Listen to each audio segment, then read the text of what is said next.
명품 시장의 몰락입니다. 디올의 주가는 폭락했고 구찌를 소유한 케어링도 상황이 좋지 않죠. 심지어 명품 제국으로 유명한 LVMH도 이 불황을 피해갈 수는 없었고요. 그런데 단 한 브랜드만 예외였습니다. 바로 에르메스였죠. 경기 불황에 혼자서만 주가가 올라버렸고 명품 제국의 시총도 추월했거든요. 이제 명품 제국의 왕좌는 에르메스가 차지한 셈이죠. 그런데 여기에는 이상한 점이 한두 가지가 아닙니다. 우선 에르메스는 광고도 하지 않고 매장 수를 계속 줄이고 있죠. 그 흔한 마케팅 부서조차 없습니다. 또 제품 구매하기는 얼마나 까다로운지 몰라요. 특정 기준을 통과해야 겨우 대기 리스트에 올라갈 수 있는 수준이죠. 게다가 소유 브랜드도 LVMH와는 비교가 안 되는 수준입니다. 에르메스는 사실상 단일 브랜드거든요. 심지어 수익 규모를 보면은 여전히 LVMH가 압도하는 수준이죠. 그런데도 에르메스는 LVMH를 시총으로 눌러버린 상황인 겁니다. 이게 어떻게 가능했던 걸까요?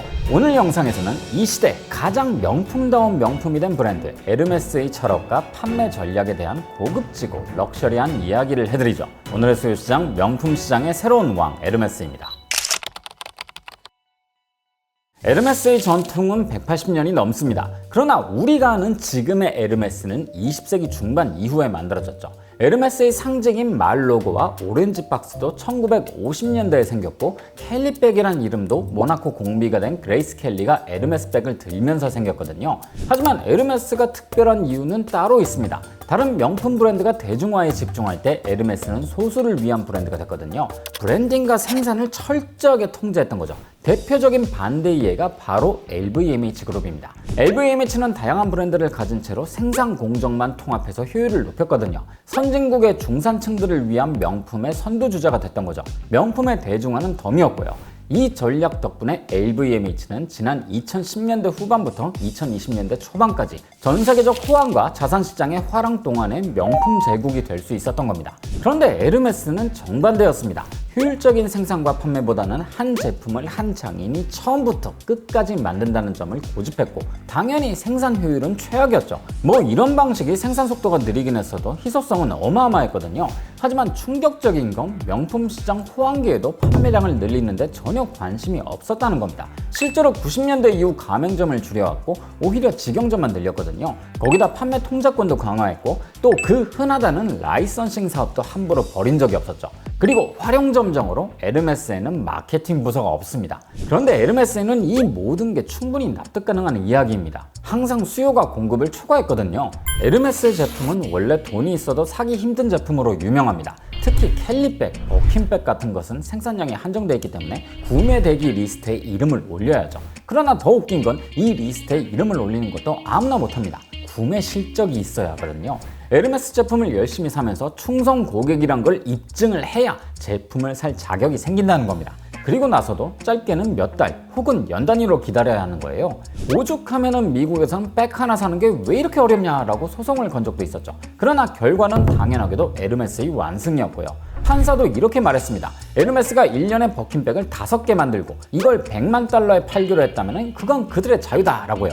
뭐 틀린 말은 아니죠. 에르메스가 그렇게 하고 싶다는데. 그렇다면 왜 에르메스는 이렇게 불편한 방식으로 백을 팔아온 걸까요? 답은 간단합니다. 이 전략의 이익률이 가장 높았기 때문이죠. 우선 켈리백과 버킨백이 아무리 비싸도 저런 매출과 이익을 내긴 힘듭니다. 그러나 저 백들을 사려면 다른 제품들을 전부 다 사야 하니까 이익률이 올라가는 거예요. 그래서 에르메스의 매출 비중을 보면 핵심 품목인 가죽 제품이 절반이고 나머지 절반은 그걸 사기 위해서 사야 하는 제품들입니다. 결국 에르메스는 사고 싶다고 살 수 없는 사실상 독점적인 위치에 올라섰습니다. 샤넬이나 루이비통이 아무리 유명해도 버킨백을 기다리던 사람이 갑자기 방향을 틀진 않거든요. 이런 철학은 에르메스의 회장인 악셀 뒤마스의 말에서도 잘 드러납니다. 대외적으로는 LVMH 시총을 넘어선 게 화제지만 쟤들이랑 비교하지 말라는 거죠. 경쟁 상대도 아니니까. 그래서일까요? 에르메스 백의 리셀 프리미엄은 최소 2배 이상입니다. 어떻게 보면 투자용으로는 꽤 괜찮은 제품인 셈이죠. 리셀 상품의 대표인 샤넬 백과도 비슷한 결이라고도 볼 수 있는 거예요. 그런데 특이한 사실은 에르메스는 생각보다 투자용으로 소비되지 않습니다. 투자 관점에서 자주 소비되고 돈을 잘 모아두면 살 수 있는 샤넬이나 루이비통과는 달리 에르메스의 주 고객층은 부유층이거든요. 중산층이 함부로 못 사죠. 그렇다 보니 에르메스의 주 고객들은 어지간하면 백을 되팔지 않는 겁니다.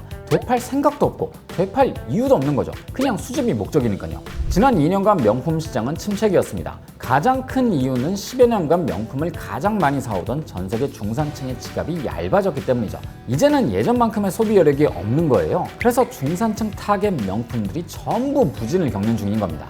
하지만 에르메스만은 달랐죠. 명품 열풍이 가장 뜨겁던 시기에도 브랜드 가치를 지키기 위해서 대중시장이 아닌 소수의 부자만을 노렸으니까요.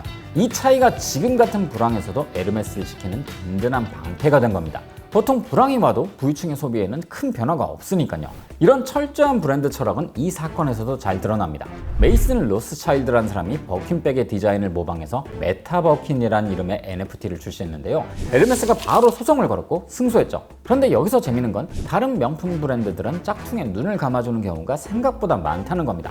자사 브랜드가 일반 소비자들에게 바이럴이 되면 브랜드가 노출되니까요. 하지만 에르메스만 그 반대로 행동했던 거죠. 브랜드 이미지 방어에 진심이었던 겁니다. 그리고 에르메스의 위상은 미국과 유럽의 관세 전쟁에서도 잘 보이죠. 명품 브랜드에 있어서 관세 인상은 분명 악재입니다. 명품의 가격은 호황기라면 상관없어도 불황기의 가격이 올라가면 소비자들이 등을 돌리기 때문이죠. 그러나 에르메스는 오히려 가격을 올렸습니다. 왜? 어차피 살 사람은 살 거고 대체할 수 있는 브랜드도 없었으니까요. 이 모든 사례는 한 가지를 말해줍니다. 럭셔리는 단순히 오래됐다고 해서 완성되는 게 아니라는 거죠. 에르메스는 지난 10년간 명품 시장의 트렌드에 역행해왔습니다. 대중화 대신 희소성, 양보다 질, 그리고 그 고집이 지금의 에르메스를 만들었죠. 럭셔리란 트렌드를 쫓는 것이 아니라 내 가치를 지키는 것에서 시작된다는 것을 에르메스가 보여준 거예요. 단순히 비싸게 팔고 적게 만든다고 해서 모두 에르메스가 되는 건 아니라는 거죠. 에르메스는 180년을 넘게 일관되게 브랜드 이미지를 쌓아왔고 그걸 철저히 지켜냈습니다. 그래서 지금까지도 사람들이 에르메스를 진짜 명품 브랜드로 인정하고 있는 겁니다. 명품의 진짜 가치는 변하지 않는 철학에서 나오는 법이니까요. 그렇다면 앞으로는 어떨까요? 10년 뒤에도 에르메스는 여전히 독보적일까요? 아니면 LV 이미지가 다시 왕좌를 차지할까요? 명품 시장의 미래, 아직은 아무도 모르지만 한 가지만큼은 확실합니다. 지금 이 순간 가장 명품다운 명품은 바로 에르메스라는 거죠.